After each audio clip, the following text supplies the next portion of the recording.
Olá, meus prezados irmãos, cumprimentamos a todos com a paz do Senhor. Estamos aqui para mais uma videoaula da Escola Bíblica Dominical da Igreja Assembleia de Deus, Ministério Belém, para a Sala dos Jovens. Sejam todos muito bem-vindos. Nós temos um canal no YouTube, AD Belém, Pinda EBD, que você acesse e encontrará ali mais conteúdos para o seu crescimento espiritual. Nós estamos no quarto trimestre de 2021, com a lição Jesus Cristo voltará. Fé e perseverança para o glorioso dia com o Senhor da Igreja. Isso mesmo. E hoje nós iremos estudar a lição de número 6, que tem por título A Grande Tribulação. A Grande Tribulação. Quando será isso? Vamos entender na aula de hoje. O texto do dia diz assim: porque haverá então grande aflição, como nunca houve desde o princípio do mundo até agora, e nem tampouco haverá jamais. Mateus 24, versículo de número 21.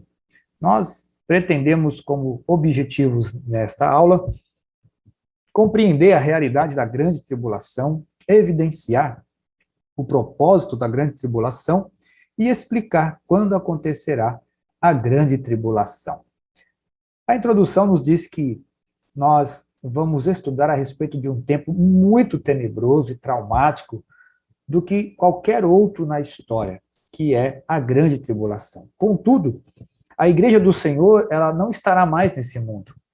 A grande tribulação será um período de aflição para aqueles que não foram arrebatados para se encontrar com o Senhor Jesus Cristo nos ares. Essa é uma promessa e uma esperança para todo o cristão que aguarda a volta do nosso Senhor e Salvador Jesus Cristo. O primeiro tópico vai nos dizer sobre a realidade da grande tribulação. E uma das pessoas que falam sobre essa realidade é o profeta Daniel, no Antigo Testamento. Daniel, ele fala a respeito da grande tribulação no seu livro, e é importante analisar que Daniel cita 70 semanas, pois foi dito ao profeta que estava determinado ao povo de Israel no decurso de um período de 70 semanas. Para quê? Para extinguir a transgressão, dar fim aos pecados, expiar a iniquidade, trazer a justiça eterna, selar a visão e a profecia e ungir os santos dos santos, conforme Daniel 9, 24. Então, essas 70 semanas não são lidas, como dias, mas como anos. Aliás, até no original não aparece essa palavra dias ou semanas, mas a semana se escreve como setes, ou seja, 70 setes. O tempo determinado pelo Senhor, conforme as Escrituras nos diz, que faz referência à grande tribulação, o profeta Jeremias chamou esse período de tempo de angústia para Jacó. Jeremias 30, verso 7. Outros nomes que fazem referência a esse evento são o dia do Senhor, a 70ª semana, o dia da desolação, a ira vindoura, a hora do julgamento, a tribulação, a grande tribulação. Todos esses nomes fazem compreender a dimensão do sofrimento que haverá sobre a terra. E Jesus disse que haveria grande aflição, como nunca houve desde o princípio do mundo até agora, e nem tampouco jamais haverá, como nós lemos no texto do dia. E essa grande tribulação acontecerá a abertura dos selos e das trombetas, que irão ser tocadas, A angústia do mundo nesse período será inimaginável. O livro de Apocalipse relata, entre os capítulos 6 e o capítulo 18, uma grande quantidade de catástrofes que acontecerão à Terra. Essas aflições, elas se darão com a abertura dos selos e o toque das trombetas. Segundo Apocalipse 6:4, na abertura do segundo selo, a paz da terra será retirada e os homens matarão uns aos outros. Será uma aflição jamais vista em toda a terra. Meu querido aluno jovem que está conosco nessa aula, tenha certeza de que todo o sofrimento, aflição que nós vemos nos dias de hoje não irá se comparar ao grande e terrível dia do Senhor, na grande tribulação. Por isso você deve se preparar para não estar na grande tribulação, mas sim com o Senhor nas mansões celestiais, no reino eterno. O segundo tópico diz o propósito da grande tribulação. Então, preparar Israel para o encontro com o Messias é o primeiro propósito. Um dos objetivos é promover essa restauração espiritual de Israel. Contudo, quem estiver sobre a terra nesse tempo, como Israel, sofrerá todos os flagelos que virão sobre o planeta. É importante ressaltar que a igreja não passará pela grande tribulação, pois nesse período ela estará no céu com o Senhor Jesus. Há alguns que acreditam que isso será de outra forma. Há alguns que acreditam que a igreja irá ser arrebatada durante o meio da grande tribulação. Outros acreditam que a igreja será arrebatada após a tribulação. Nós, assembleianos, acreditamos que seremos arrebatados antes da grande tribulação. Israel sofrerá um juízo por todos os pecados cometidos, não apenas em relação ao Messias, mas pelos milênios de afastamento dos propósitos de Deus.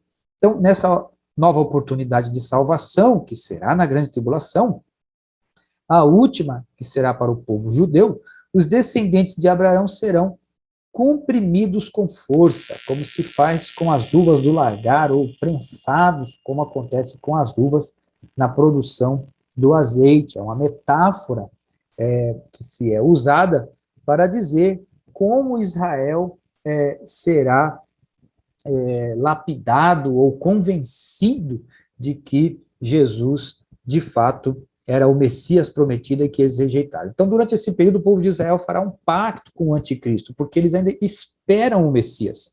Eles não acreditam que Jesus era o Messias.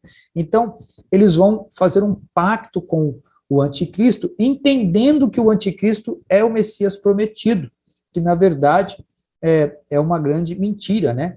Mas, no meio da tribulação, compreenderá que foi enganado, né? E então romperá a aliança estabelecida, convertendo-se ao Senhor Jesus.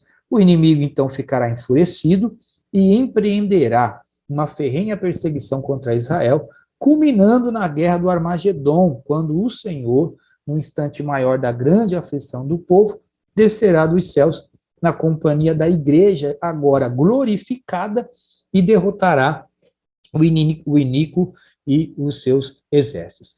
Israel, que no passado tantas vezes foi milagrosamente salvo pelo Senhor, será, então, nesse período de grande tribulação, alcançado mais uma vez pela benevolência divina e entenderá o tempo da sua visitação. Será um tempo onde o propósito também é fazer justiça contra os rebeldes. Durante o tempo da angústia de Jó, citado por Isaías, o Senhor cumprirá também a promessa de castigar o mundo por causa da sua maldade e os perversos por causa da sua iniquidade e arrogância. Isaías 13:11. O povo de Nínive se arrependeu e a cidade não foi destruída no tempo do profeta Jonas, mas os homens rebeldes do mundo, no período da grande tribulação, blasfemarão contra Deus e não se arrependerão dos seus pecados.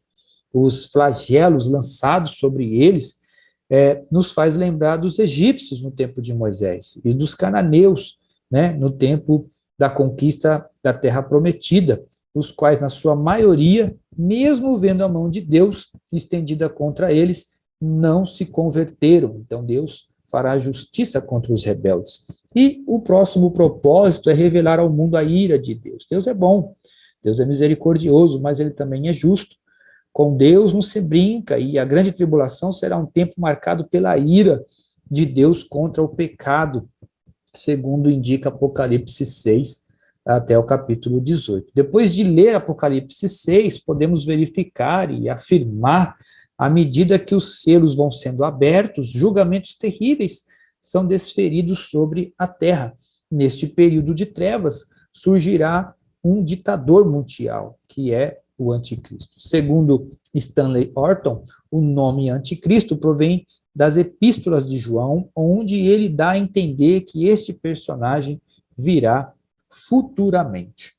Então, meus queridos jovens, que você, a partir desse entendimento dos propósitos da grande tribulação, firme melhor os seus passos com Deus, firme melhor os seus passos na presença de Deus, procurando entender qual a vontade do Senhor para a sua vida, qual o propósito de Deus para a sua vida, para que você não tenha que passar pela grande tribulação, mas sim vir com o Senhor Jesus em um corpo glorificado, para então livrar Israel, que infelizmente, né, se rebelou contra o Senhor.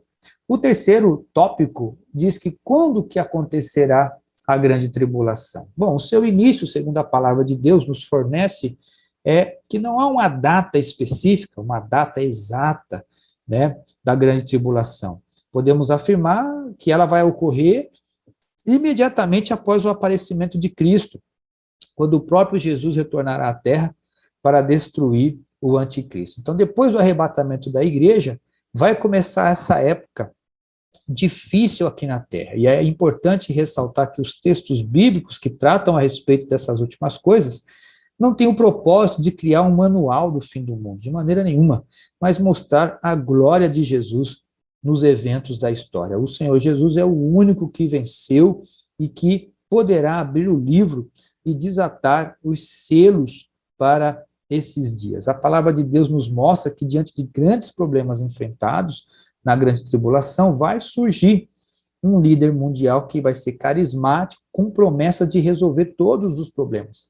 Mas este é a encarnação do mal, é o anticristo, e enganará muitos, conforme diz a Bíblia, inclusive o povo de Israel. E quando se dará o ápice dessa grande tribulação? Quando o anticristo for descoberto por Israel, quando a aliança que foi feita for rompida. Então, tal fato acontecerá justamente no meio da grande tribulação, como diz a palavra de Deus, aonde vai haver o tempo da angústia de Jacó. E nos últimos 3 anos da grande tribulação serão os piores anos do mundo. É um período onde os 7 anjos derramarão as últimas pragas sobre a terra. Na primeira praga vão aparecer feridas terríveis, dolorosas, sobre aqueles que tiveram o sinal da besta. E na última haverá relâmpagos, estrondos, trovões e um violento terremoto, algo como nunca visto antes, como diz a palavra em Apocalipse 16 e Apocalipse 18. E quando se dará o fim dessa grande tribulação? Quando, depois que o anjo derramar a última taça, que os demônios saírem para fazer prodígios, convencer os reis de todo mundo a se reunirem em uma grande batalha, que será chamada a Batalha de Armagedon. E, segundo a enciclopédia popular, o termo Armagedon vem da palavra Are, que significa montanha ou colina. Então, no Antigo Testamento, os profetas falavam a respeito da destruição dos inimigos do povo de Deus e do arrependimento da purificação de Israel. Zacarias foi um desses profetas, que disse em Zacarias 12:3, e acontecerá naquele dia que farei Jerusalém uma pedra pesada para todos os povos. Todos os que carregaram com ele certamente serão despedaçados, e ajuntar-se-ão contra ele todas as nações. E antes de finalizarmos, o que é a ira divina, né? Até esse ponto, os juízos infligidos à terra durante a grande tribulação, eles são, em grande medida, consequência dos atos humanos. Daqui em diante, contudo, os juízos serão claramente sobrenaturais. Apocalipse 6, 12 a 15, descreve um dos terremotos tão poderoso que todos os montes e ilhas foram removidos do lugar. Aparentemente também ocorre colossais erupções vulcânicas, escurecimento do céu, fazendo a lua aparecer vermelha. O apóstolo João também escreve sobre objetos semelhantes a meteoritos caindo sobre a terra. As pessoas terão plena consciência de que testemunham a mão de Deus em ação. Saraiva, fogo, sangue cairão do céu, incendiando 1/3 das árvores, das plantas da terra. Mais de 2.000 meteoros cairão do céu, matando 1/3 da vida marinha, destruindo 1/3 dos navios, envenenando 1/3 das águas. As trevas envolverão a terra, com a luz do sol e da lua sendo diminuídos em 1/3. E Apocalipse 9 descreve uma praga de criaturas semelhantes a gafanhotos que picam as pessoas.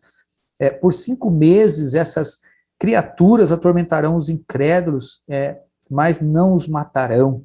E é isso que nós vamos encontrar se nós ficarmos aqui para a grande tribulação.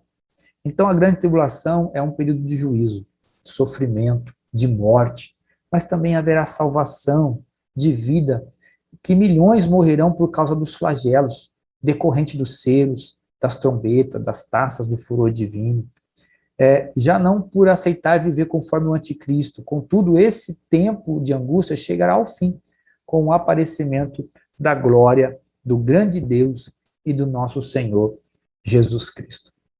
Então, esteja junto com Deus, esteja apegado a Deus, se firme os seus passos com o Senhor, para que você não tenha que passar pela grande tribulação. Amém? Nossa próxima aula é a lição de número 7, o aparecimento do anticristo. Como é que esse cara é? O que ele irá fazer? Como ele desdobrará a história e como ele convencerá a humanidade de adorá-lo. Espero você. Até a próxima aula. Em nome de Jesus, um grande abraço, Pastor Sobral.